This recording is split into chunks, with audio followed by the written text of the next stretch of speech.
All right, guys, so today's video is repairing a Cardo Packtalk Slim headset. It's a helmet intercom system. I've got a version of this that I run.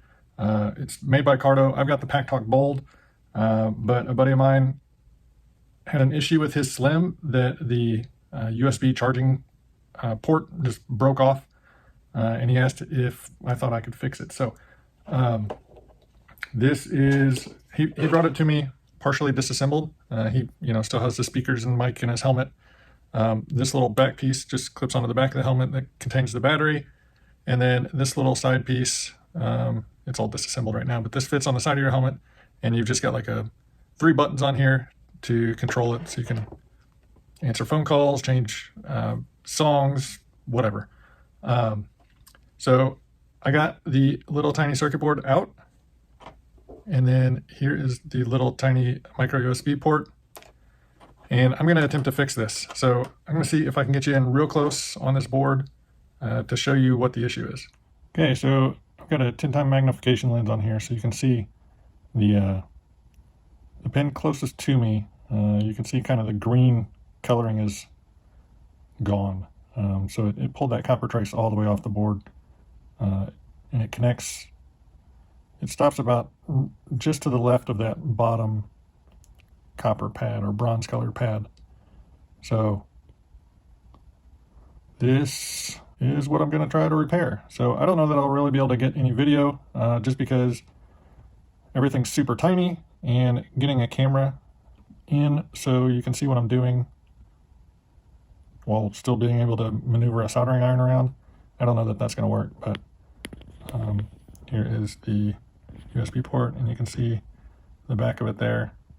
There's three that look normal and one that's got a little longer tail on it, and that is the copper trace that should have been stuck to the board.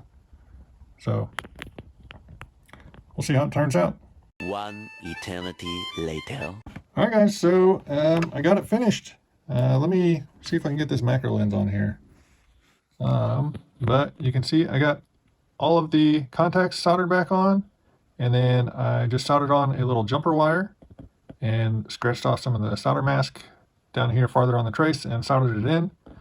I've used my meter just to make sure I don't have any shorts between connections, but I think it's good to go. I'm gonna probably put a little bit of hot glue over this wire just to prevent corrosion and keep stuff from getting on it, contacting it, insulate it a little bit. But before I do that, I'm gonna kind of get this back in the housing and get it plugged in, make sure it's actually charging, and see if it'll power on and do all the things it needs to do. So you can see I'm flashing colors here. I'm charging, but I'm also playing music.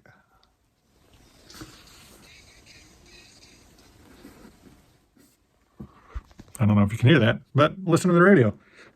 So I think it's good. I'm going to go ahead and button it back up as far as I know to button it up, and apply a little bit of hot glue over that jumper wire just to insulate it a bit. And I think we're good for this one. Give my buddy a call and tell him to come pick it up. I've got my little jumper wire covered in some hot glue there. Just a little strip of it just to give it a little insulation. So I think that's going to be it for this one, guys. Another successful repair. So if you have any questions or comments, definitely leave them down below. Give me a thumbs up if you like what I do. Hit that subscribe button to see what I fix next. Until next time, we'll see you later. I really enjoy soldering projects, but this little fine stuff is got me pulling my hair out.